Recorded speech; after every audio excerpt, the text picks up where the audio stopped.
3장 10절입니다. 율법의 행위에 속한 자들은 저주 아래 있나니. 9절을 보면요. 9절 한번 같이 읽겠습니다. 그러므로 믿음으로 말미암은 자는 믿음 있는 아브라함과 함께 복을 받느니라.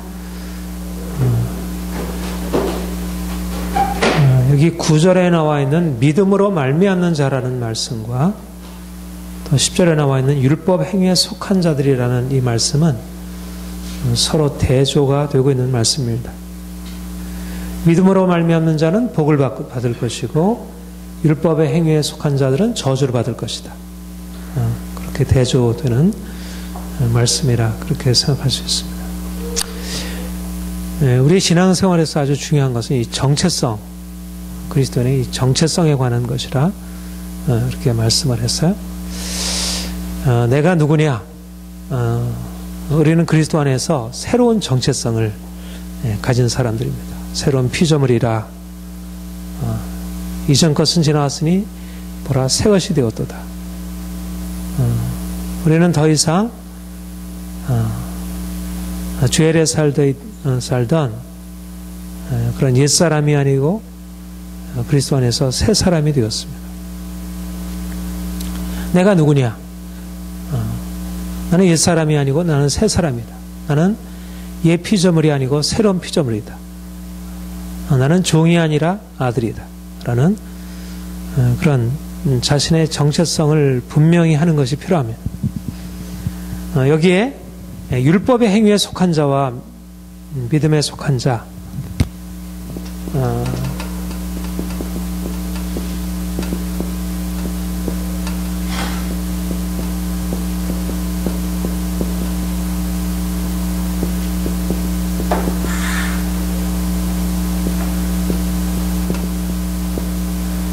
율법의 행위에 속한 자, 믿음에 속한 자. 우리 갈라디아서의 가장 핵심적인 주제가 율법의 행위가 아니라 율법의 행위로 의롭다함을 받는 것이 아니고 믿음으로 의롭다함을 받는다는 것. 율법의 행위가 아니라 믿음이다.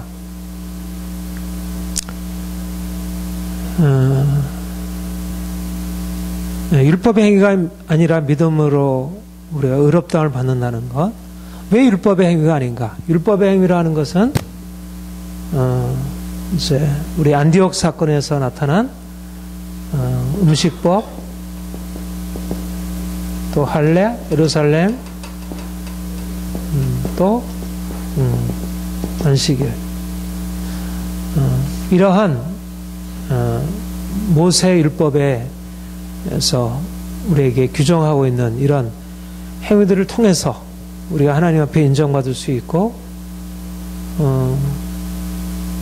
하나님이 기뻐하신다. 이것이 안디옥의 바울과 대적했던 그런 유대주의자들의 관점이었고 또 갈라디아 교회 유대주의자들의 관점이었어요. 그것이 아니라 예수 그리스도의 십자가, 그의 부활을 믿는 믿음이 우리 하나님께 인정받게 한다.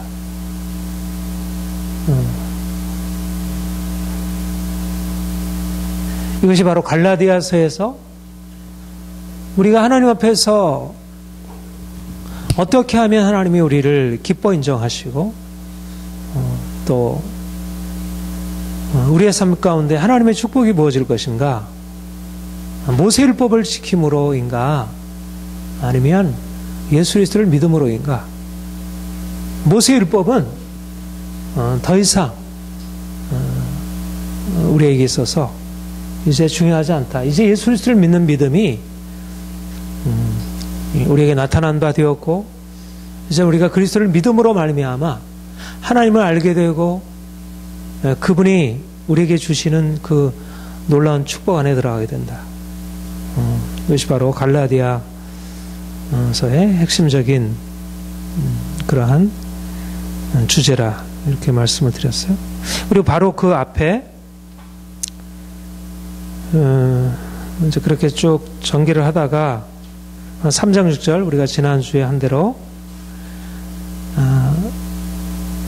율법의 행위가 아니라 그 앞에는 그렇게 했죠. 너희가 성령 받은 것이 율법의 행위로냐 믿음으로냐 이렇게 얘기를 하고 그 다음에 3장 6절부터 아브라함이 하나님을 믿음에 이것이 그에게 의로 여겨진 바 되었다. 아브라함이 무엇으로 의로 여기심을 받았느냐? 그가 율법의 행위를 통해서 의로 여기심을 받았느냐? 그렇지 않다. 그는 믿음으로 말미암아 의로 여기심을 받았다. 아브라함이야말로 하나님께서 이스라엘 백성들을 향하여 가지신 그분의 뜻을 나타내시는 아주 전형적인 인물이라 할 수 있는데, 하나님께서 아브라함을 통해서 보여주신 것은 율법의 행위가 아니라 믿음이다. 그가 죽은 자를 살리신 하나님, 없는 것을 있는 것처럼 부르시는 그 하나님을 믿음으로 그 하나님께 의로 여기신 바 되었고, 그가 열방의 축복의 통로가 되었다. 그래서 믿음으로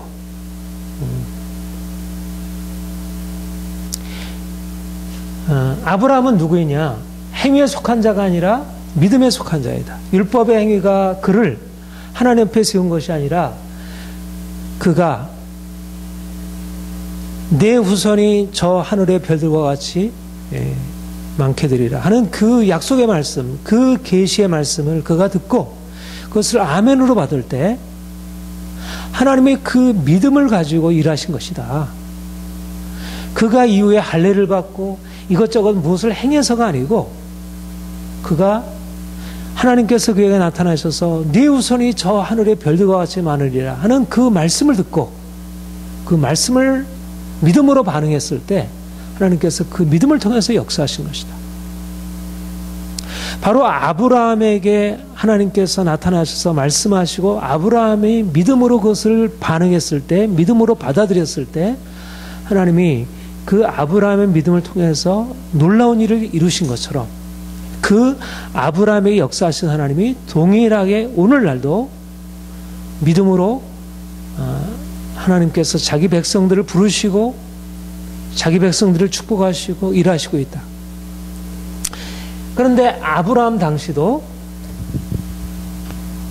여기에 그런 대조는 안 나와 있지만 아브라함 당시도 수많은 사람들이 수많은 역사의 인물들이 있었던 것입니다. 아브라함은 믿음에 속한 자의 전형인 것이.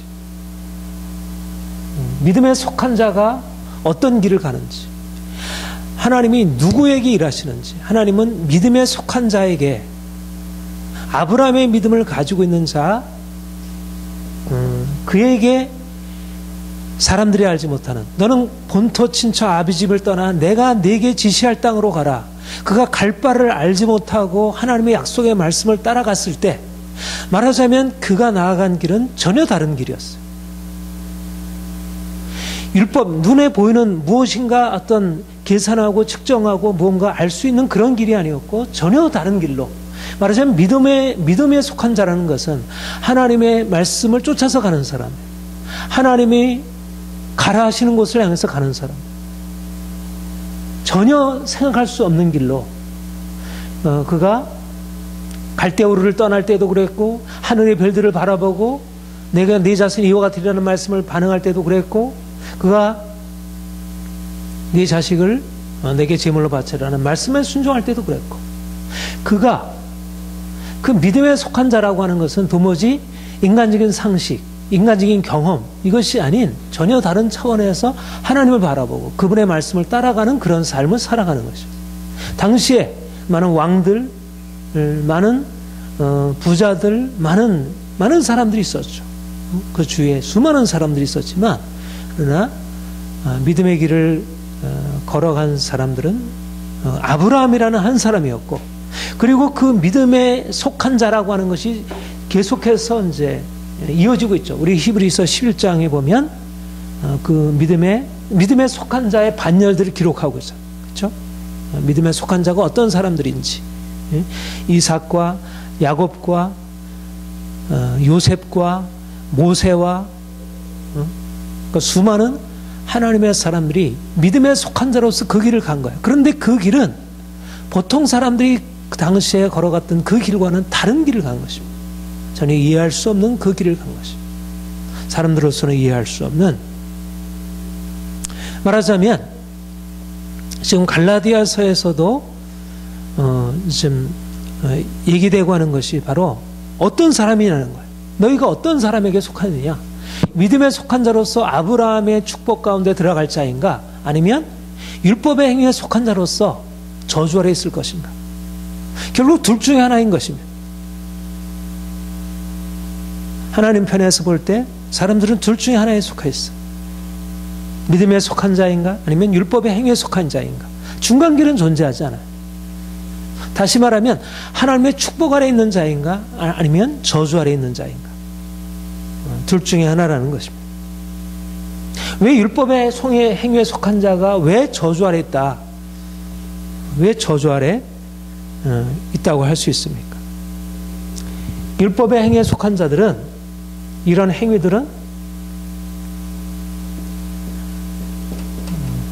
육체에 속한 것이라고 했습니다. 육체.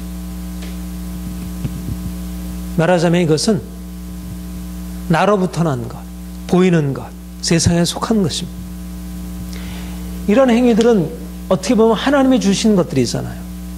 할례를 지켜 행하라, 이런 음식을 먹어라, 이런 것을 먹지 말아라, 안식일을 지켜라, 하나님이 주신 말씀들이잖아요. 그러니까 이 말씀들을 지켜 행하는 것은 사실상 하나님의 말씀을 지켜 행하는 것일 수도 있어요.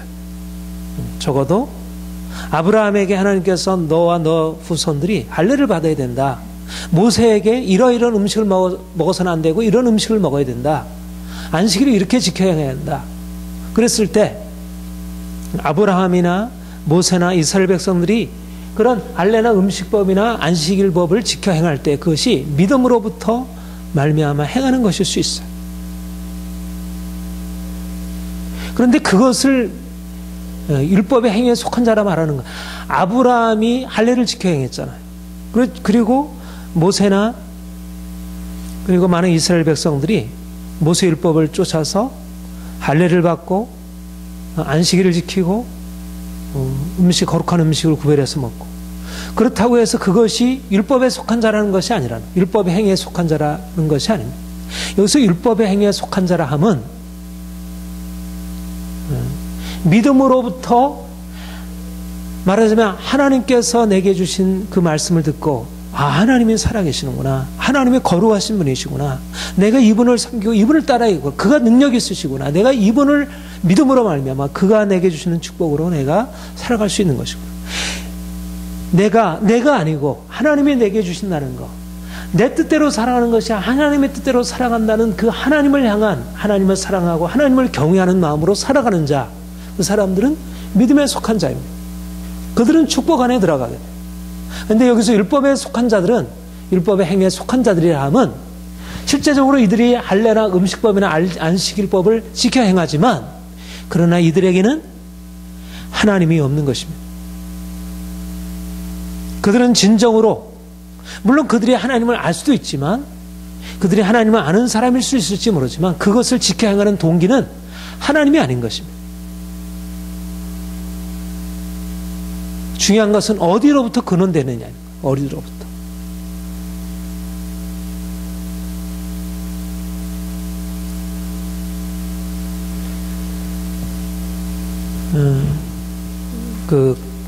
우리 한번 로마서 한번 보십시다. 로마서 4장.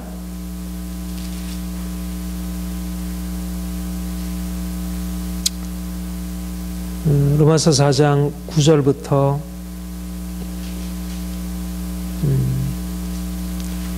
12절. 우리 같이 한번 읽어볼까요? 시작. 그런즉 이복이 할례자에게냐 혹은 무할례자에게냐, 무릇 우리가 말하기를 아브라함에게는 그 믿음이 의로 여겨졌다 하노라. 그런즉 그것이 어떻게 여겨졌느냐, 할례시냐 무할례시냐, 할례시가 아니요 무할례시니라. 그가 할례의 표를 받은 것은 무할례시의 믿음으로 된 의를 인친 것이니, 이는 무할례자로서 믿는 모든 조상의 조상이 되어 그들로 의롭다심을 얻게 하려 하심이라. 또한 할례자의 조상이 되었나니 그 할례 받은 자뿐 아니라 우리 조상 아브라함이 무할례 시에 갖았던 믿음의 자치를 따르는 자에게도 그러하니라. 여기에 아브라함이 할례를 받았다고 했습니까? 받지 않았다고 했습니까? 할례를 받았죠. 할례 받았어요. 근데 그 시점이 언제라고요? 무할례 시에 그 믿음을 가지기 전에 할례를 받았습니까? 믿음을 가진 이후에 받았습니까? 믿음을 가진 이후에 받았다 그랬어요. 그가 믿음으로 의롭다 하심을 받은 것은 할례 시에 된 것이 아니라 무할례 시에. 다시 말해서 그는 아직 무할례자였는데, 그는 할례를 받기 전이었는데, 그가 하나님을 믿었더니 하나님께서 그 믿음을 의로 여기시고, 말하자면 의롭다 여기심을 받는 조건이 할례였다면 그는 믿음만을 가지고서 의로 여기심을 받지 못했다는 것이죠. 그렇죠? 그런데 할례냐 무할례냐라고 하는 것은 의롭다 여기심을 받는 데 있어서 결정적인 조건이 아니었다는 것이죠. 중요한 것은 그가 할례를 받지 않은 상태에서 그가 믿음으로 의롭다함을 받았고, 그가 의롭다함을 받은 이후에 하나님께서 그에게 할례 언약의 표징을 주셨고, 그래서 그 믿음으로 받은 의를 인친 것이라. 그러니까 아브라함이 할례를 받았기 때문에 의롭다 여기심을 받은 게 아니라 그는 하나님을 믿었기 때문에 의롭다 여김을 받았고, 그렇다고 해서 할례를 받은 것이 잘못된 건 아니잖아요. 그렇죠? 하나님과의 언약의 관계를 더 공고히 하기 위함이었어요. 그가 할례를 받았다고 해서 그가 행위에 속한 자가 된 것이 아닙니다. 그렇죠?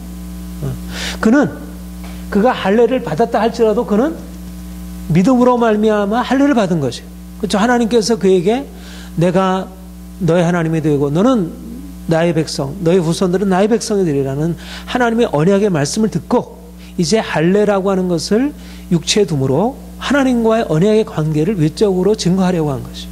그러니까 할례는 바로 믿음의 하나의 나타남에 속한 것이라 할 수가 있습니다. 그러니까 그가 할례를 받았다고 해서 그가 율법의 행위에 속한 자가 된 것이 아니죠. 뒤집어 말하면 당시에 많은 유대인들이 할례를 받았어요. 그렇죠? 아브라함처럼 할례를 받았잖아요. 그러면 그들은 아브라함의 자손이고 아브라함은 그들의 조상이라 이렇게 생각을 한 것입니다. 그리고 이방인들에게도 너희가 진정으로 아브라함의 자손이 되려면 할례를 받아야 된다 이렇게 요구를 한 거예요. 그런 율법의 행위를. 그래서 그들이 할례를 받았을 수도 있어요. 그런데 그들이 할례를 받음으로, 유대인들이 할례를 받음으로, 또 이방인들이 할례를 받음으로 아브라함의 자손이 되었는가? 그렇지 않다는 거예요.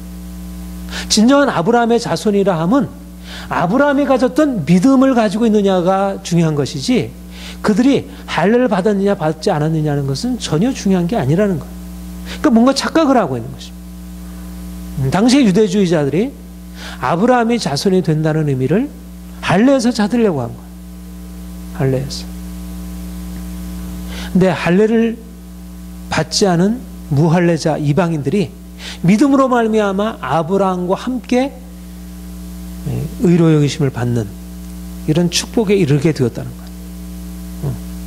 그 앞에서도 그렇게 갈라디아서 3장 우리 6절부터 9절 앞에서도 그렇게 얘기를 했죠. 아브라함이 믿음으로 말미암아 이방인의 조상이 되었다는 것입니다. 이방인들이 믿음으로 말미암아 아브라함의 자손이 된 것입니다. 이것은 당시의 유대인들에게 굉장히 획기적인 생각이에요. 유대인들은 도무지 할례 없이 어떻게 아브라함의 자손이 될 수 있겠는가?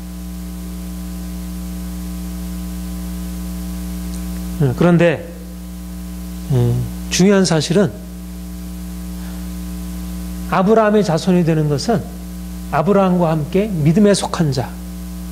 할례를 받고 안 받고는 중요하지 않아요. 뭐 유대인들이 할례를 받았다고 해서 율법의 행위에 속한 자가 되는 것 아니고, 그들이 정말 그리스도를 아브라함처럼 하나님을 믿고 그리스도를 믿음으로 행했다면 그들은 아브라함의 자손이라는 일컬음을 받았겠죠.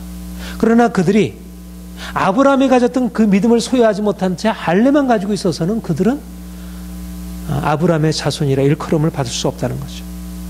왜냐하면 아브라함이 하나님께 의로 여기심을 받은 이유는 할례가 아니라 믿음 때문이었으니까.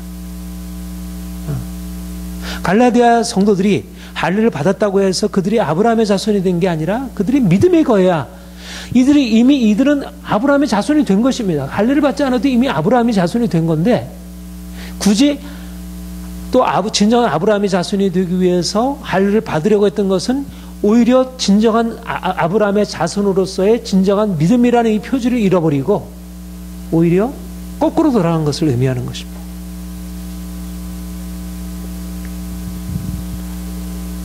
자, 로마서 2장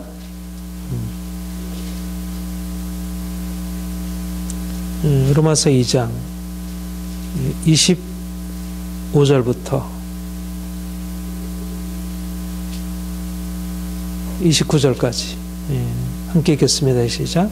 내가 율법을 행하면 할례가 유익하나 만일 율법을 범하면 내 할례가 무할례가 되느니라. 그런즉 무할례자가 율법의 규를 지키면 그 할례와 같이 여길 것이 아니냐.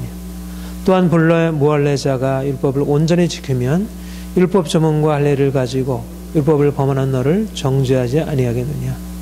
무릇 표면적 유대인이 아니요 표면적 육신의 할례가 아니라 오직 이면적 유대인이 유대인이며 할례는 마음에 할지니 영에 있고 율법 조문에 있지 아니한 것이라. 그 칭찬이 사람에게서가 아니요 다만 하나님에게서니라. 여기서도 어떤 맥락으로 얘기를 하고 있죠? 중요한 것은 유대인들이 자신들이 할례를 받았다고 자랑하고 있는 거예요. 우리는 율법을 가지고 있고 모세 율법을 가지고 있고 우리는 안식일도 지키고 있고 우리는 음식법도 지키고 있고 우리는 할례를 행하고 있고 그런데 사도 바울이 이렇게 율법을 자랑하고 할례를 자랑하는 그들을 향해서 그가 하는 말씀이 무엇이냐면 너희가 율법을 행하면 할례가 유익하지만 율법을 범하게 되면 내 할례가 무할례자가 되는 것과 똑같아. 중요한 것은 할례가 중요한 게 아니라 무엇이 중요한? 율법을 행하는 게 중요하다는 얘기를 해요. 그러니까 율법을 행하는 것과 할례를 받는 것이 같은 범주가 아니라는 거죠. 말하자면 율법을 행한다는 것은 무엇을 의미하냐면 내가 하나님을 사랑하고 하나님 뜻에 순종하여 살아가는 삶을 의미하는 것이. 하나님을 기쁘시게 하는 정말 우리 모세율법이 명한 대로 하나님을 두려워하는 자, 우리 시편 1편에서 말하는 대로 그 율법을 날마다 주야로 묵상하고 즐거워하고 악을 금하고 말씀에 따라 순종하는 자, 하나님이 그걸 기뻐하신다는 것이. 그런데 당시에 많은 율법을 자랑하고 자신들이 유대인임을 자랑하고 할례를 자랑하고 그리고 이러저러한 율법의 행위를 했음을 자랑하면서 이방인들을 멸시하는 그들이 실상 하나님의 말씀에 순종하지 아니하는 그러니까 그들은 진정한 의미에 있어서 할례를 행하고 음식법과 안식일을 행하지만 그들은 그 행위가 어디에서부터 비롯된 것입니까? 그 행위가 하나님께로부터 믿음으로부터 난 것입니까? 그렇지 않다는 거죠. 그들은 행위는 있지만 외적인 행위들은 있지만 진정으로 하나님과의 관계에서 오는 하나님을 사랑하고 하나님을 신뢰하고 하나님께 순종하는 그러한 진정한 삶이 그들에게는 없다는 것. 그들은 믿음에 속해 있지 않은 것입니다. 율법의 행위에 속해 있지만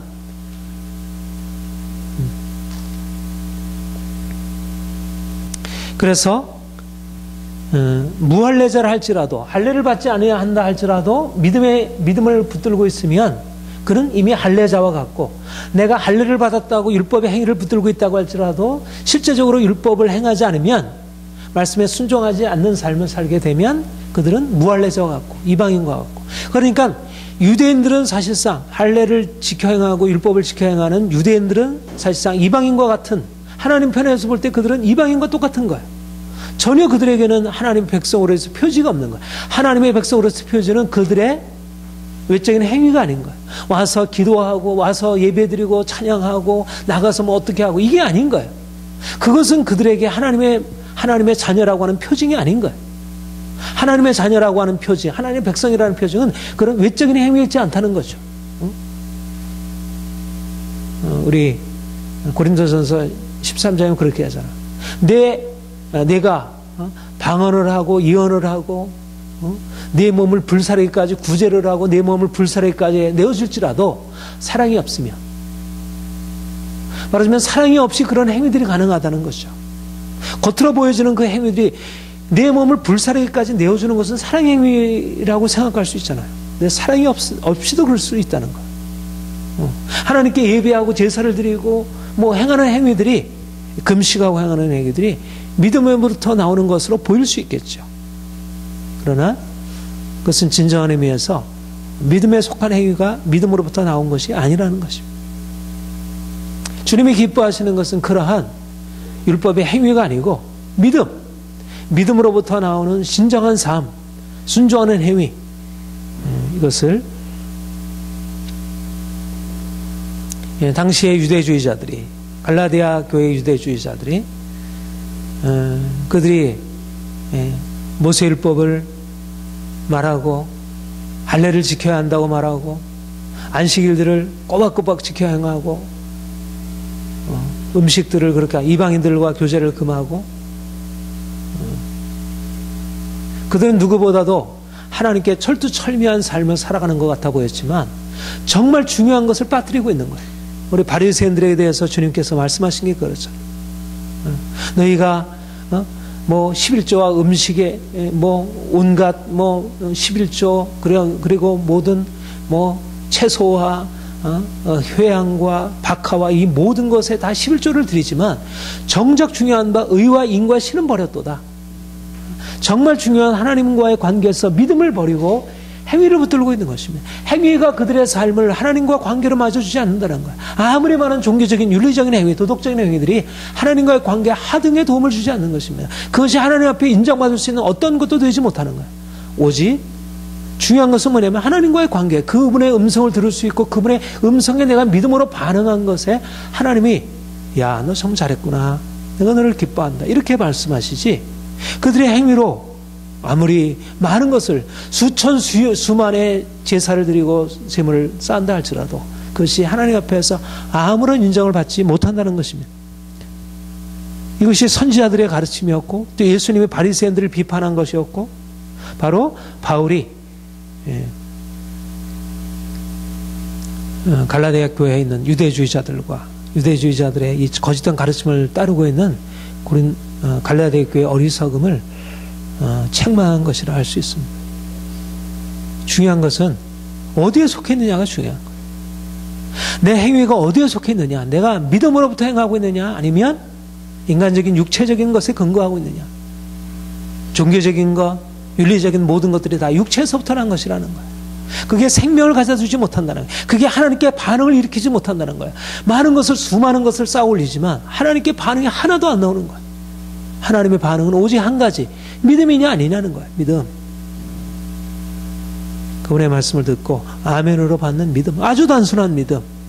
하나님이 거기에 반응하시지, 수많은 율법의 행위들이, 수천수만의 율법의 행위들이 하나님의 마음을 하나도 움직일 수 없는 거예요.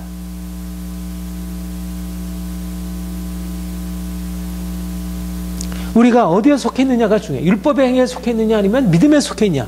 율법의 행위에 속한 자이냐 믿음에 속한 자이냐.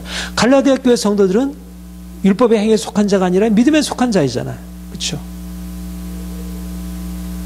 그들이 이미 율법으로부터 구속함을 받은, 예수 그리스도 안에서 놀라운 이 믿음을 이미 받은 자들이에요. 그들 안에 성령께서 임하셨고 그들 안에 놀라운 하나님의 역사가 나타났습니다.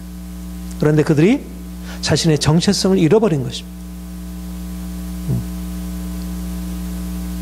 이제 이런 모든 율법의 할례, 음식법, 안식일과 같은 이러한 육체에 속한 행위들로부터 이제는 이거는 아무것도 아닌 것으로 이미 판명됐고, 이제 믿음에 속해서 새로운 계시가 이 모형과 같은 이 일들로 말미암아 자신들 하나님 앞에 서는 것이 아닌 이제 새로운 계시가 열려가지고 진정한 빛이 나타났는데 여전히 촛불을 켜들고 그 촛불 가운데서 뭔가를 뭐 옛날 그 디오게네스라는 그리스 철학자가 대낮에 촛불을 들고 다녔다 그러잖아. 나름대로 상징적인 의미로 뭔가를 하려고 한 것이지만, 근데 실제적으로 그렇게 하면 얼마나 어리석겠어요.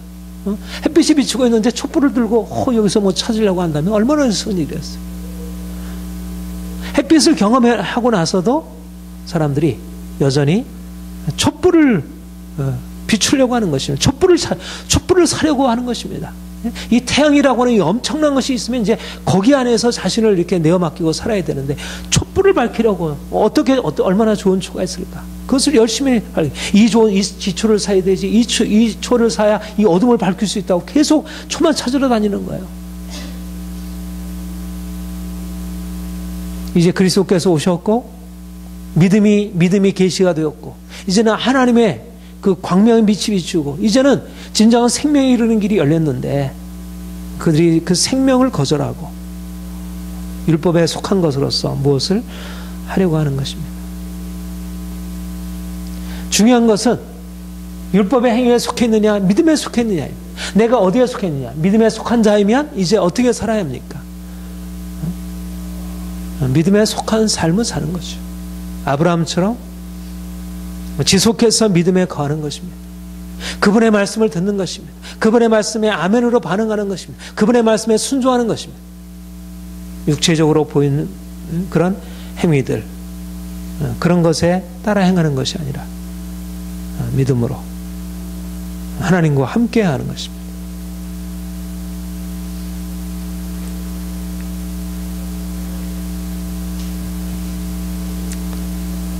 예수 그리스도를 주는 자 가운데 살리신 하나님, 그 하나님을 믿는 믿음, 그 믿음으로 계속해서 앞으로 나아가는 거예요. 더 이상 율법의 행위에 속한 자라는 이전의 정체성을 더 이상 갖지 않는 것입니다.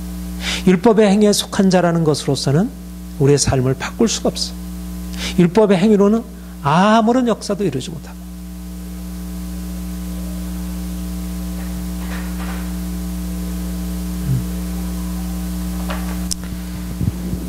자, 갈라디아 3장 다시 보십시다.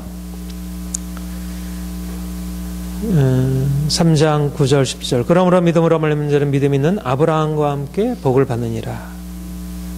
율법의 행위에 속한 자들은 저주 아래 있나니 믿음에 속한 자들은 아브라함과 함께 복을 받게 될 것이고, 아까 말씀드린 대로 아브라함이 나아간 길은 사람들이 나아간 길이 아닙니다. 아브라함이 나아간 길은 결코 겉으로 볼 때 축복된 길이 아니었습니다. 그는 축복을 차버리고 갔습니다. 본토 친척 아비집을 떠나서 갈 바를 알지 못하고 거친 길로 나아갔습니다. 그런데 아브라함이 믿음으로 나아간 길은 결국 축복에 이르는 길이었어요. 믿음 있는 자들은 아브라함과 함께, 믿음에 속한 자들은 아브라함과 함께 복을 받게 되는 것이죠. 예수 그리스도 죽은 자를 살리신 하나님, 그 하나님을 믿게 될 때 죽은 자를 살리신 하나님의 능력을 경험하게 되고 실제적으로 그 생명의 축복 안에 살아가는 거예요. 믿음이 있는 믿음이라고 하는 것은 나의 믿음이 아니잖아. 이것은 하나님이 우리에게 다가오신 것입니다. 말하자면 하나님의 어떤 각인이 거기에 새겨져 있는 거예요. 믿음이라는 것은 하나님의 사인이 그 안에 들어있고 하나님의 행하심이 그 안에 들어있는 거예요. 믿음이라고 하는 것은 이것은 내 차원이 아니에요. 하늘의 차원이지. 믿음이 있다고 하는 것, 내가 믿음에 속해 있다는 것은 이미 나는 다른 차원으로 옮겨졌다는 것이. 내가 이제 하나님을 바라보게 되고 그분의 음성을 듣게 되고 그분과 함께 거하게 될 때는 그분이 이끄시는 길을 따라서 정말 축복이 내게 열려지는 길로 나아갈 수밖에 없는 거예요. 이 세상은 다 저주 아래 있지만 내가 믿음으로 하나님 바라보고 그분이 행하시는 길에 내가 서 있는데 어떻게 내가 저주 가운데 생각했어요? 그분은 죽은 자를 살리신 하나님인데 저주를 축복으로 바꾸시는 분인데 어떻게 저주 아래 있겠어요? 믿음으로 말미암으면 근본적으로 인생이 전환되고 새로워지는 거죠. 그런데 율법의 행위에 속한 자들은 저주 아래 있는 것입니다. 율법의 행위에 속한 자들은 저주 아래 있는 거예요. 왜 그렇습니까? 율법의 행위는 육체에 속한 것이죠. 육체에 속한 것. 육체라고 하는 것은 죄 아래 놓여 있습니다. 죄는 반드시 저주를 가져오게 됐어요. 눈에 보이는 것을 따라 행하는 사람들은 결국은 자기 인생의 문제를 벗어날 수가 없어요. 육체라는 것 자체가 문제는 아니죠. 할례를 지키는 거, 안식일을 지키는 거, 음식법을 지켜 행하는 것 그 자체가 잘못된 건 아니죠. 그거는 믿는 사람도 그렇게 할 수가 있죠. 믿는 사람도 건강을 구할 수 있고,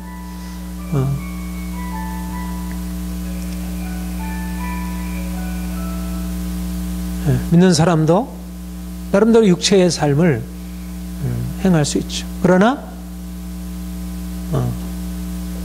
믿음이라고 하는 것은 더 이상 그것이 중요한 것이 아니죠. 인생을 거기에다 거는 것이 아니죠.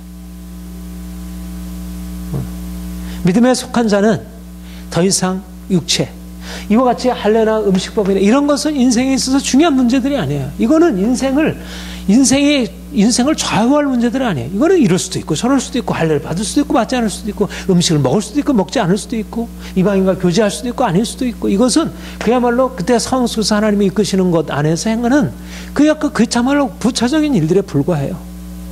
중요한 것은 믿음인 것입니다. 주님께서 주시는 말씀, 그분의 계시, 그가 행하시는 것들이에요. 내가 뭐 이것을 먹고 저것을 뭐 입고 저런 집에 살고 내가 뭐 이런 일을 행해, 이것은 인생의 삶을 근본적으로 바꾸지를 못해요. 우리가 큰 교회에서 예배를 드리나 작은 교회에서 예배를 드리나, 우리가 많이 모여서 예배를 드리나 뭐 작게 모여서 예배를 드리나, 뭐 수요 예배를 뭐 드리나, 뭐 금요 철야를 하나, 뭐 새벽 기도를 하나, 우리가 뭐 40일 금식 기도를 하나, 그 모든 것들은 그 자체로 어떠한 결과도 가져오지 않습니다. 그 안에 믿음이 있느냐의 문제지. 40일 금식 기도해도 그 안에 예수 생명이 없으면 그 금식은 전혀 삶을 변화시키지 못해요. 그러나 내가 한마디로 주님, 내가 주님이 필요합니다 한마디 말이라고 하더라도 그때 주님이 거기 찾아오실 수 있는 거예요. 중요한 것은 믿음이지 우리의 행위가 아닌 것입니다. 우리 율법의 행위는 40일 금식 기도가 인생을 바꾸지 못해요. 우리가 제자 훈련 받고 뭐 셀을 하고 뭐 세계 선교를 하고 이것이 인생을 바꾸는 게 아니라는 거예요.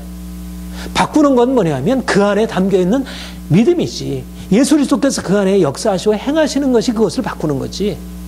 외적인 행위들이 어떠한 율법의 행위도, 어떠한 하나님을 믿는 믿음의 행위들도 그것이 그 본래적인 하나님으로부터, 하나님과의 관계로부터 벗어 있다면 그거는 전혀 삶을 바꿀 수가 없는 것입니다. 사람들은 보이지 않는 믿음보다 겉으로 드러난 것을 자꾸 찾아요. 좀 더 좋은 건물에서 예배를 드리면 그럴듯할 것 같고, 좀 더 이렇게 뭔가 이렇게 그럴듯한 어떤 외적인 뭔가를 가지면 그 안에 생명의 역사할 것 같고, 그거는 생명의 역사하기 위해서 그런 표현을 요구하는 것이지 그것이 생명을 가져다 주는 게 아닌 거예요. 증가시켜주지 않습니다. 결코 생명은 외적인 것으로 증가되지도 않고 감해지지도 않습니다. 생명은 외적인 것에 좌우되지 않습니다. 생명은.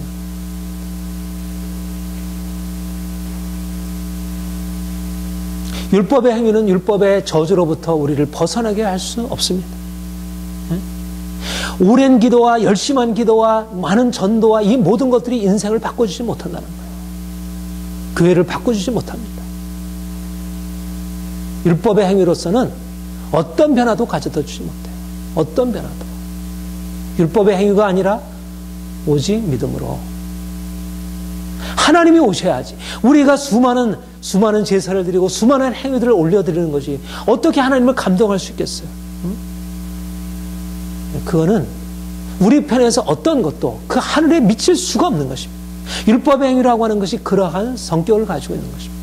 어떤 것도 하늘의 것을 바꿀 수가 없어요.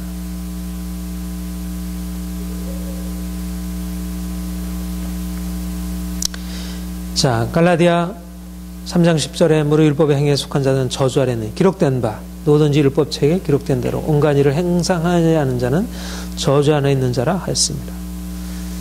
이 말씀은 신명기 27장 26절의 인용입니다. 우리 한번 같이 보겠습니다. 신명기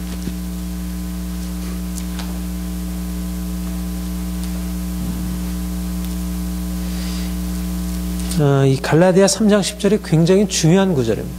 굉장히 중요한 구절이네요. 신명기 27장 26절 우리 같이 한번 읽어볼까요? 시작. 이 율법의 말씀을 실행하지 않는 자는 저주를 받을 것이라 할 것이요 모든 백성은 아멘. 거기 11절부터 보면 에발산에서 저주를 선포하도록 그렇게 명령을 하셨어요. 그래가지고 이제 15절에 보면 우상은 여호와께 가증한 것이니 그것을 만들어 은밀히 세우는 자는 저주를 받을 것이다. 부모를 경홀히 여기는 자, 이웃의 경계표를 옮기는 자, 매인의 길을 잃게 하는 자, 객이나 고아나 과부의 송사를 억울하게 하는 자, 아버지 아내와 동침하는 자, 짐승과 교합하는 자, 자매 딸, 그의 자매와 동침하는 자, 장모와 동침하는 자, 이웃을 암살하는 자, 무죄한 자를 죽이는 자, 이런 사람들이 모두 다 저주를 받을 것이다. 이 율법의 말씀을 실행하지 않은 자는 저주를 받을 것이다. 우리가 잘 아는 대로 신명기는 율법의 말씀을 순종하는 자에게 줄 복을 말씀하고 있고, 또 율법의 말씀을 순종하지 않게 되면 저주를 받을 것이라. 율법의 중요한 원리죠. 순종하면 축복일 것이고 순종하지 아니하면 저주를 받을 것이다. 예. 여러분, 율법을 순종하면, 불순종하면 저주를 받는다는 말. 율법의 순종이라는 것은 어디에 속했습니까? 율법의 행위에 속했습니까? 믿음에 속했습니까? 율법을 순종하여 축복받는다고 할 때 율법의 순종이라는 것은 율법의 행위에 속했습니까? 믿음에 속했습니까? 예? 예. 율법의 행위에 속한 것 같기도 하고 믿음에 속한 것 같기도 하고 하죠. 예, 뭐 여러 가지로 이제 답을 할 수 있지만, 아까 말씀드린 대로 율법을 행하는 것과 율법의 행위라고 하는 것은 구별해서 말할 수가 있습니다. 율법을 행치 않는 자는 저주 아래 있다고 할 때 그 말은 그들이 하나님의 말씀에 대한 불순종으로 하나님의 행한 대로 하나님은 행한 대로 심판하시는 정의 하나님이죠. 말하자면 신명기 27장의 말씀, 28장의 말씀은 하나님의 정의를 말씀하는 거예요. 그거는 구약에도 신약에도 그대로 해당돼요. 그리고 로마서 2장 우리 종말 심판에 관해서도 말씀하기를 하나님께서 행한 대로 보응하시는 분으로, 하나님 말씀에 순종하는 자는 하나님께서 영원한 생명으로 갚아줄 것이고, 불순종하고 불의를 행하는 자는 환난과 공고와 영벌로 갚으실 것을 말씀하고 있어요. 이것이 하나님의 정의예요. 말하자면 구약에도 그렇고 신약에도 종말에까지 이르러서 신명기에 나타난 이 말씀 그 자체는 폐해진 것이 아닙니다. 사실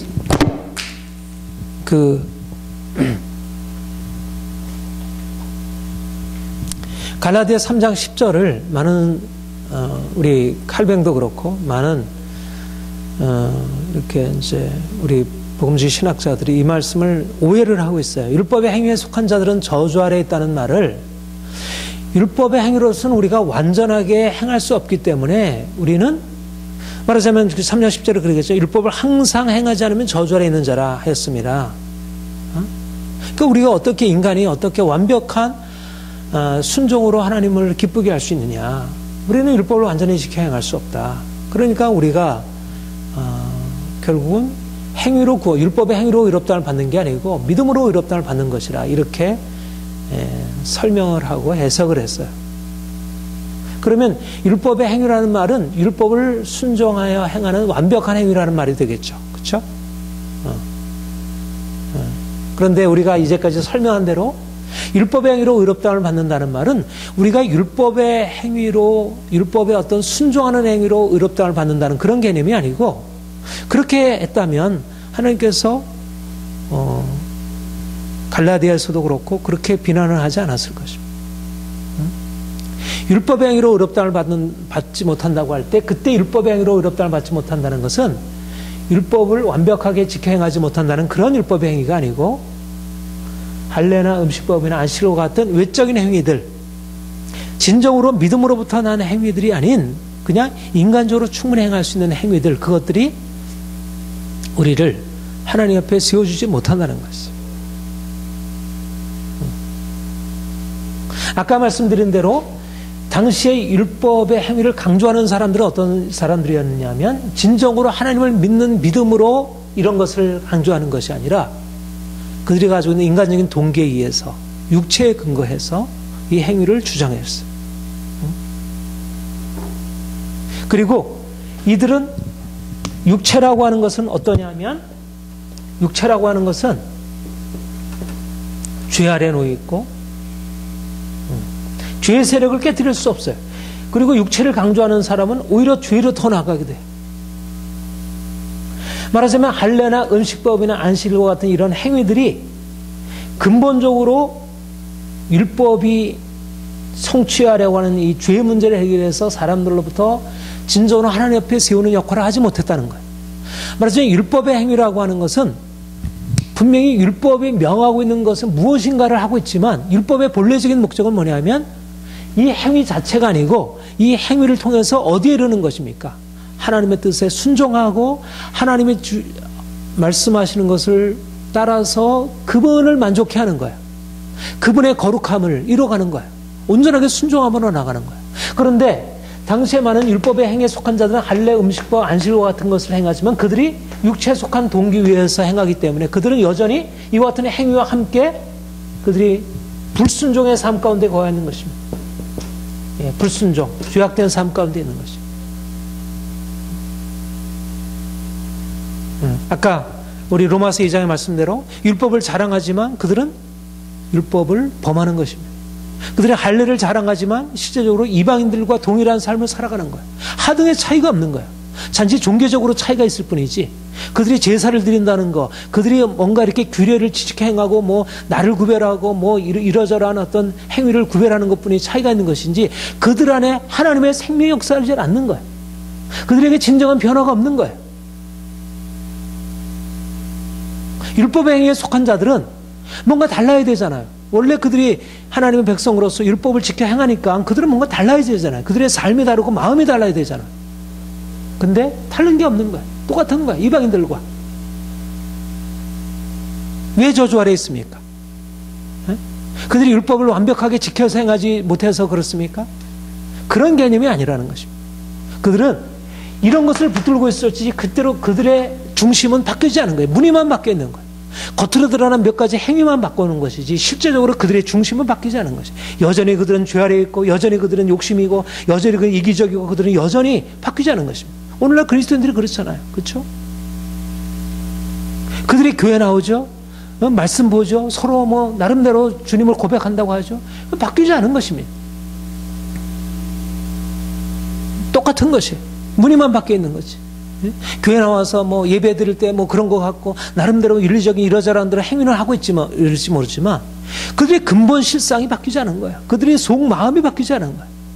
여전히 육체라고 하는 것이 바뀌지 않은 것입니다. 육체 여전히 고린도전서 3장의 말씀대로 너희가 그리스도 안에서 어린아이고 육체에 속한 자로라.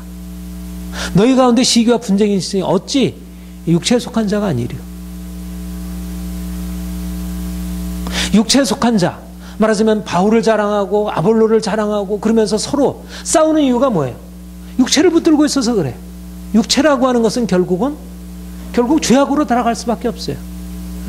할례를 자랑하는 사람이 그야말로 할례가 가지고 있는 원래적인 것은 하나님과의 관계죠. 인격적인 관계잖아요.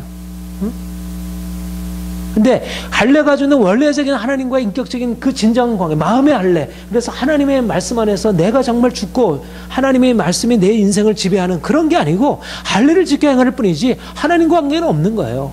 그들이 율법을 뭐 안식일을 지키고 뭐 음식을 구별하고 뭐 이방인들과 달리 뭐 11조도 하고 뭐도 하지만 그들의 마음은 바뀌지 않은 거예요. 이방인과 똑같은 거예요. 그 심성이 바뀌지 않은 것입니다. 율법의 행위에 속한 자들은 왜 저주 아래 있습니까? 그들이 하나님을 사랑하고 그러는데도 그들이 완벽하게 지키지 못해서 그런 게 아니고 사랑하는 마음이 없는 것입니다.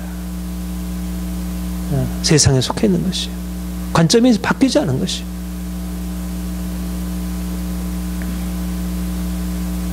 육체에 속한 것으로서는 율법의 행위에 속한 자는 결국 죄에서 벗어나지 못하고 결국은 저주 아래서 벗어날 수가 없는 것입니다.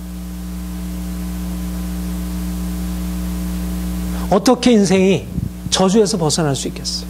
무엇으로서 인생을 저주에서 벗어나게 하고 무엇으로서 인생이 죄에서 벗어날 수 있겠어요? 어떤 것으로도 율법의 행위로서는 도무지 인생을 바꿀 수가 없는 것이죠. 인생의 문제는 그렇게 가벼운 게 아니에요. 근본적인 거예요. 죄의 실상이 너무 깊고 죄에 대한 하나님의 심판이 너무 깊어서 그래서 무엇으로도 사람을 바꿀 수가 없습니다.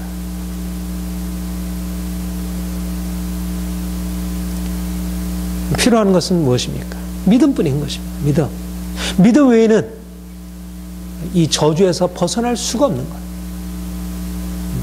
말하자면 신명기 27장 26절의 이 저주의 선언, 이 말씀을 행하지 않은 자는 다 저주 아래에 있다. 모든 사람이 우리 갈라디아 로마서 3장 14 유대인이나 헬라인이나 모두 다 저주 아래에 있다고 이미 선언하였느니라. 저주 아래에 있는 거예요. 저주 아래에 있는 것입니다. 죄 아래에 있고 저주 아래에 있는 거예요. 누구도 율법의 행위가 그것을 바꿀 수 있는가? 율법의 행위는 우리 율법의 행위로서는 나아가지만 실제적으로 율법은 행위로서 만족하지 못하는 거예요. 네가 행위에 가져왔느냐? 내가 그래 가상히 여긴다. 네가 이 정도로 했으니까 내가 너의 지극정성을 보고 내가 너를 축복하리라. 이러지 않는 거예요. 하나님은 그렇게 우리의 정성을 보시는 분이 아니에요. 우리가 최선을 다하고 어떤 지성을 갖지만 하늘이 감동하는 게 그게 하나님이 아니셔요. 하나님은 그런 분이 아니에요. 우리가 행한 어떤 선도, 어떤 행위도, 어떤 종교적인 것도 그 안에 하나님이 직접 행하신 것이 아니면 어떤 것도 우리 인생을 바꿀 수 없는 것입니다. 말하자면 이게 육체라는 거예요. 이게 율법의 행위라는 것이 이것입니다. 율법의 행위가 인생을 바꾸지 못하고 이 인생의 죄를 바꾸지 못하고 인생의 죄로 말미암는 저주를 바꾸지 못한다는 것. 이것을 알 때라. 이것을 알 때 우리가 할 수 있는 게 무엇이겠어요? 우리가 주님 앞에 우리가 아무것도 할 수 없음을 고백하고 그분의 은혜를 구하는 것밖에 없죠. 그래서 믿음인 것입니다. 그래서 믿음인 거예요. 어떤 것도 우리를 구원할 것이 없고 우리를 저주해서 자유케 할 수 있는 게 없어요. 죽은 자를 살리신 하나님, 없는 것을 있는 것처럼 부르시는 하나님, 죄인을 의인으로 바꾸신 하나님, 근본적으로 그분만이 우리 인생에 오셔서 행하시는 거예요. 우리가 행해놓은 하나님을 향해서 나아가고 있는 모든 종교 윤리, 모든 도덕, 인간의 어떤 행동도 그것이 인생을 바꿔놓지 못하는 거예요. 삶을 바꿔놓지 못하는 거예요. 사회를 바꾸지 못하는 거예요. 어떤 저주도 해결할 수 없는 것입니다. 오직 예수 그리스도를 믿는 믿음, 그 외에는 그분이 우리를 위해서 죽으셨고 그분이 우리를 위해서 다시 사셨고 우리가 그를 믿었기 때문에 그가 우리의 삶에 들어오셨다는 것, 그 한 가지 외에는 어떤 것도 어떤 해결책도 존재하지 않는 거예요. 그러니까 우리가 율법의 행위에 속한 자이냐 믿음에 속한 자이냐, 우리가 가지고 있는 이런 모든 우리의 어떤 자랑거리, 우리의 정체성에 해당되는 이 모든 것들이 우리에게 무슨 자랑거리가 되겠어요? 이 모든 것들이 우리가 돈이 있고 우리가 지위가 있고 세상에서 이러저런 모든 것이 다 하고 있다는 게 이게 도대체 인생의 문제를 향해서 무슨 의미를 가지고 있느냐는 거예요. 이거는 그야말로 다 부차적인 것에 불과하지. 그건 하나의 담는 그릇에 불과한데 그 안에 생명이 없는데, 생명은 다 빠져나갔는데 몸뚱아리가 무슨 소용이 있겠어요? 아무런 의미가 없잖아요. 그 안에 생명이 들어있어야지 그 몸이 의미가 있는 것이지. 율법의 행위가 아무것도 아니라는 것입니다. 율법의 행위에 속한 자들은 저주 아래 있다는 거예요. 내가 열심히 붙들었는데, 율법의 행위를 열심히 붙들고 무언가 거기서 내가 인생에 무엇인가 일어나리라고 기대했는데 정작 해보고 나니까 거기서 아무것도 남은 게 없는 거예요. 성사 건진 게 없는 거예요. 그걸 통해서 수많은 노력을 들였고 밤낮으로 애쓰고 했지만 그야말로 잡은 것이 없는 것입니다. 밤새도록 수고했지만 하나도 낚은 것이 없는 거예요. 그게 인생의 헛된 수고들이에요. 어찌하여 너희가 양식 아닌 것을 위해서 은을 달아주고 배부르게 못할 것을 위해서 수고하느냐. 인생의 율법의 행위라는 것을 붙들고 행하는 것이 다 이런 헛된 수고에 불과하다는 거예요. 그건 내려놓고 이제 주님께서 우리를 위해서 허락하신 이 믿음의 길, 전혀 다른 길, 우리가 생각할 수 없는 그 길, 하나님이 이미 벌어주신 길, 그거를 붙들어야지. 기독교는 종교가 아니고 윤리가 아니고 도덕이 아닙니다. 우리가 주님을 만나서 우리가 주님의 말씀에 순종하는 것은 도덕이 아니에요. 이건 도덕과는 다른 차원입니다. 우리가 율법에 순종하는 자를 하나님께서 복주시고 율법에 불순종하는 자를 하나님께서 저주하신다는 말은 도덕적인 사람들을 하나님 복주시고 비도덕한 사람을 벌주신다는 말이 아닙니다. 물론 그런 자연적인 은총에 속한 부분들이 없지 않아 있죠.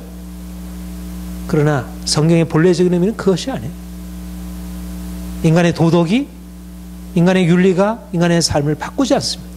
그것이 근본적인 것을 해결해 주지 않아요. 그것들도 다 율법의 행위에 속한 것들이에요. 율법의 행위에 속한 자들은 도덕적인 자이든 권력을 가지고 있는 자이든 부자이든 어떤 사람도 하나님의 약속하신 축복 안으로 들어갈 수 없어요.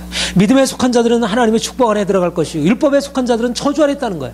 율법의 행위에 속한 자들, 의로운 자들, 권력 있는 자들, 부자들, 뭔가 그래도 자랑할 것이 있는 사람들은 다 저주 아래 있다는 거예요. 그들이 겉으로 볼 때는 저주가 아니잖아요. 그들은 뭔가 누리고 있잖아요. 율법의 행위에 속한 자들이 왜 저주 아래 있습니까? 도덕적인 사람들이 왜 저주 아래 있어요? 그들은 나름대로 성공적인 삶을 살아가는데, 그러나 그 성공이 아닌 거예요. 왜냐하면 하나님 편에서 그건 아무것도 아니니까. 그들이 이뤄놓은 모든 윤리적인 행위들이 하나님의 저주를 바꿔놓을 수 없는 거예요. 인생이 죄 아래 있다고 하는 그 운명 자체를 그것이 바꿔놓을 수 없는 것입니다. 헛된 수고일 뿐이지.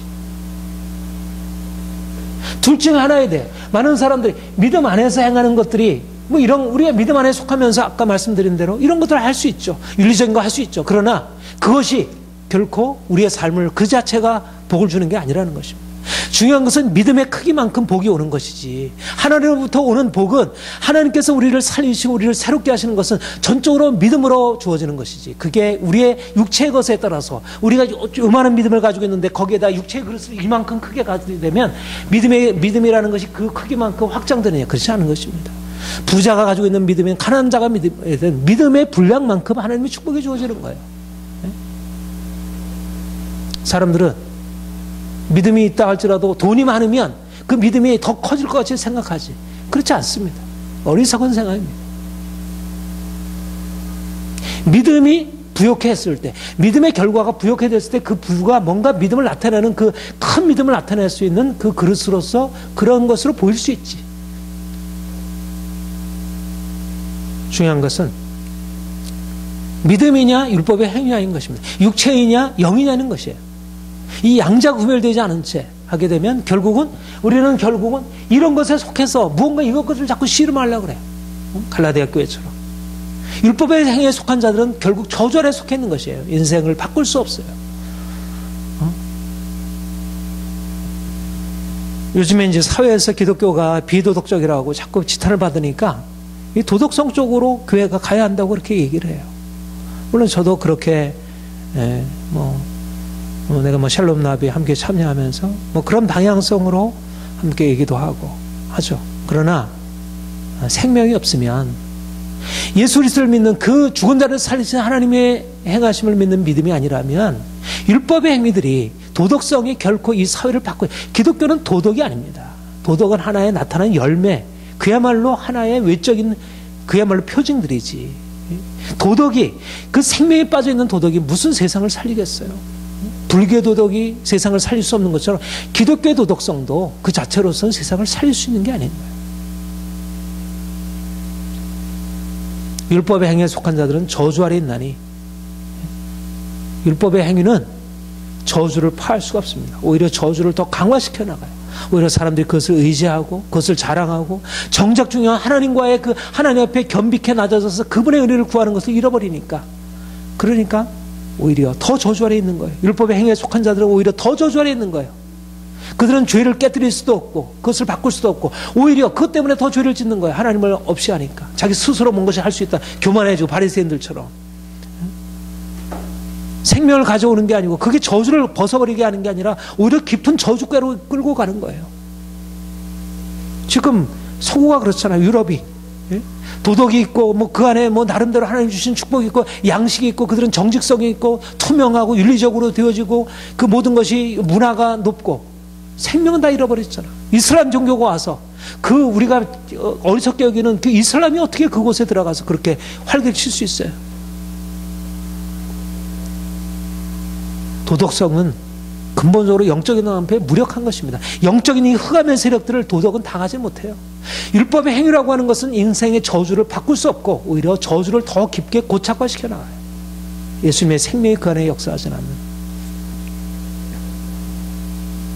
전적으로 믿음에 속한 자, 정체성이 분명하게 믿음에 속한 자, 그리고 계속해서 이것이 계속 강화돼야 돼. 그리고 계속해서 이리로 나와야 돼.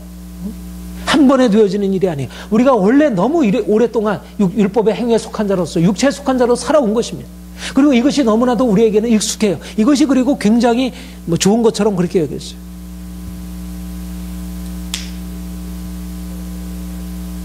그러나 이것은 결코 바꿀 수가 없는 것입니다. 율법의 행위에 속한 자는 저주 아래 있나니, 그러나 믿음에 속한 자는 저주를 벗어나는 것입니다. 왜 그렇습니까? 경건치 않은 자를 의롭다 하신 그 하나님의 사랑 때문에 율법의 저주 아래 있었지만 주님께서 나를 의롭다 하심으로 그 저주에서 벗어나는 것입니다. 이런 의미에서 믿음이 우리를 저주에서, 율법의 행위에 속한 자들은 아무리 애쓰고 노력해도 저주 아래 있을 수밖에 없지만, 그러나 믿음으로 속한 자는 단번에 그 저주에서 벗어나서, 율법의 저주에서 벗어나서 예수 그리스도 안에서 자유함을 얻어요. 인생의 근본적인 변화가 일어나고 죽은 자를 살리시는 삶의 능력이 우리의 삶에 계속해서 역사하고 새로운 변화가 나타나는 것입니다. 그리고 믿음에 속한 자들은 율법의 행위에 속한 자들처럼, 이들은 율법의 행위를 자랑하지만 실제적으로는 율법에 불순종하는 삶을 살아가잖아요. 그런데 믿음에 속한 자들은 내가 행하는 게 아니니까, 주님께서 내 안에 하시니까 내가 율법의 말씀에 순종하는 삶을 살아가게 되는 것입니다. 신명기 27장 26절의 말씀이 우리에게 마치 운명처럼 우리는 어쩔 수 없이 이렇게밖에 살아갈 수밖에, 이게 아닌 것입니다. 우리는 신명기 28장 1절부터 13절까지의 말씀이 우리에게 성취가 되는 거예요. 말씀에 청종하고 순종하면 이와 같은 복을 받으리라. 들어가도 복을 받고 나가도 복을 받고, 이것이 우리 인생 안에 들어오는 것입니다. 우리는 율법의 말씀을 순종하며 살아가면서 율법의 행위를 붙들지 않았는 이러한 율법의 무할례자로서 율법의 행위를 지키면 이들이 율법의 할례자처럼 여김을 받지 않겠느냐 그랬잖아요. 로마서 2장의 말씀. 율법의 행위를 가지고 있지 않은 자인데, 종교적이지 않은데, 세상 그렇게 뚜렷하게 세상적으로 율법 그렇게 도덕적이고 그렇지 않은데 우리 안에 주님의 생명이 들어와서 인생을 바꿔놓고 우리가 죄에서 벗어나게 되고 자유케 되고 도덕이 아닌 방식으로 우리 인생이 달라지고 우리가 변화되고 다른 사람을 사랑하고 세상을 향한 영향력이 우리 안에 일어나는 것입니다. 우리가 그렇게 도덕적인 사람이 아니고 교양이 없고 우리가 문화적으로 그렇게 뛰어난 사람이 아닌데 우리 안에 예수님이 들어오셔서 행하시니까 우리 안에 새로운 도덕이 할 수 없는 일들이 일어나는 것입니다. 그래서 우리가 축복으로 바뀌어지는 거예요. 더 이상 율법의 행위에 속한 자들은 저주 아래 있지만 믿음에 속한 자들은 말씀에 순종함으로 주님께서 주는 축복을 받게 되는 거예요. 두 가지 의미에서, 하나는 우리가 죄를 졌을지라도 나를 용서해 주는 그 은혜로 인하여 그래서 저주에서 벗어나게 되고, 또 내가 이제 주님의 생명 가지고 이제 율법에 순종함으로 내가 더 이상 죄 아래 종노릇하지 아니하고 하나님을 기쁘시게 하고.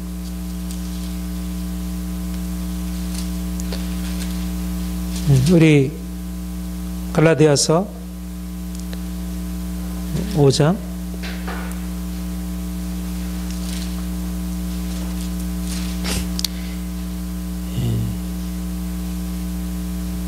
22절 같이 읽겠습니다. 시작. 오직 성령의 열매는 사랑과 희락과 화평과 참음과 자비와 양선과 충성과 온유와 절제니 같은 것을 금시할 법이 없느니라. 24절. 그리스도 예수의 사람들은 육체와 함께 그 정욕과 탐심을 십자가에 못 박으니. 우리는 새로운 인생을 사는 것입니다. 율법의 행위에 속한 자들은 저주 아래 있다는 얘기는 그들이 아무리 율법의 행위에 속한 것으로서 그들의 인생을 바꾸려고 하지만 그들은 여전히 불순종의 그 굴레에서 벗어날 수 없었다면, 그러나 우리 안에는 예수 그리스도의 성령께서 우리 안에 오셔서 우리가 주님과 함께 죽고 우리가 육체에 대해서 온전히 죽고 주님이 우리 안에 일하시니까 우리의 삶 가운데 성령의 열매가 일어나는 것이죠. 로마서 8장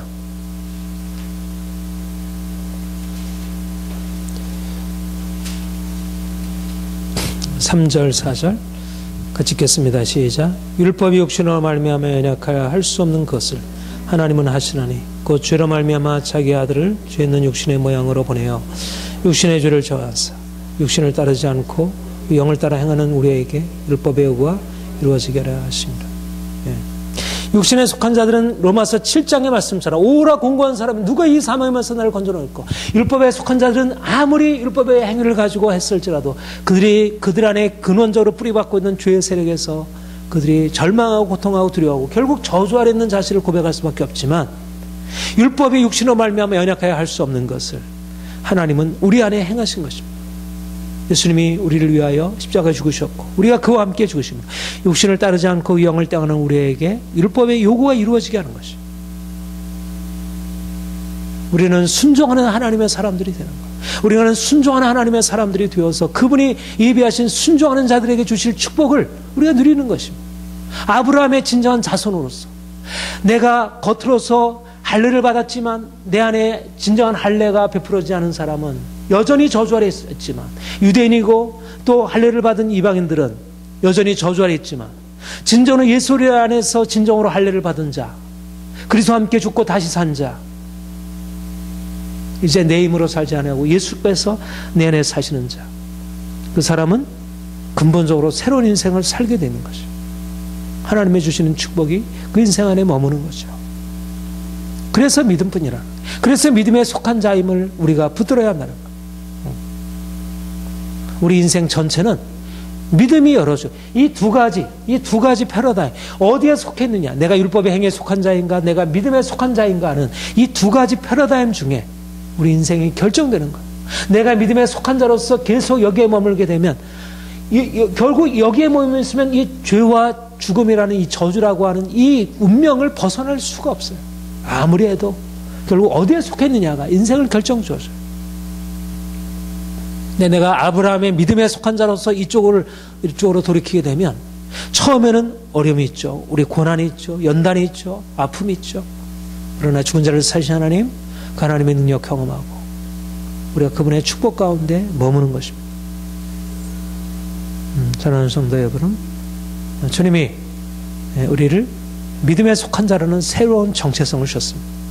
전에는 우리가 율법의 행위에 속한 자로서 애쓰고 힘쓰는 인생을 살아왔고 얻은 것이 없고 결국 우리가 빈털터리고 우리의 율법의 행위라는 것은 저 하늘을 가리울 수 손바닥으로 하늘을 가리울 수 있겠어요? 율법의 행위로서 하나님의 그 진노를 피할 수 있겠습니까? 피할 수 없는 거죠. 예수 십자가 외에 그분의 은혜 외에 믿음 외에 무엇이 인생을 해결할 수 있겠어요? 우리 인생 전체를 아브라함과 같이 믿음으로 처음 시작부터 계속해서 믿음으로 믿음에서 믿음으로 그래서 그분이 주시는 축복으로 들어갈 수 있기를 원합니다. 여러분 모두에게 하나님께서 그렇게 행하실 것을 축복합니다. 기도하겠습니다. 주님, 우리가 죄 아래 있고 저주 아래 있어 우리가 아무리 힘쓰고 애써도 우리의 노력으로 애씀으로 우리 인생을 바꿀 수 없는 절망적인 자들이었습니다. 아브라함이 무할례자였을 때, 그가 아직 경건치 않은 자였을 때 그에게 찾아오셔서 경건치 않은 자를 의롭다 하시는 우리 하나님 자신을 계시하여 주시고 그가 경건치 않은 하나님을 믿음으로 그가 경건치 않은 자로서 의로 여기심을 받은 것처럼 우리가 경건치 않은 자이지만 우리가 믿음으로 의롭다 여김을 받고 이제는 진정한 아브라함의 축복, 그 복으로 살아갈 수 있게 하시니 감사드립니다. 주님, 우리가 아브라함처럼 이 귀한 시작으로 들어갔지만 갈라디아 교회처럼 또 믿음으로 떠나서 율법의 행위로 돌아가는 영에서 시작했다가 육체로 마치는 어리석은 삶에 나아가지 않기를 원합니다. 주님, 우리가 믿음에 속한 자로서 보다 분명한 정체성을 잃지 않게 하시고 우리의 모든 율법의 행위에 속한 자로서의 모든 이제까지 삶의 길들을 다 내려놓고 오직 예수, 오직 믿음으로, 오직 은혜로만 살게 하옵소서. 주님께서 우리 모든 성도들 안에 세를 행하시고 더 은혜와 놀라운 은총과 축복으로 인도하여 주옵소서. 감사드립니다. 예수님의 이름으로 기도합니다. 아멘.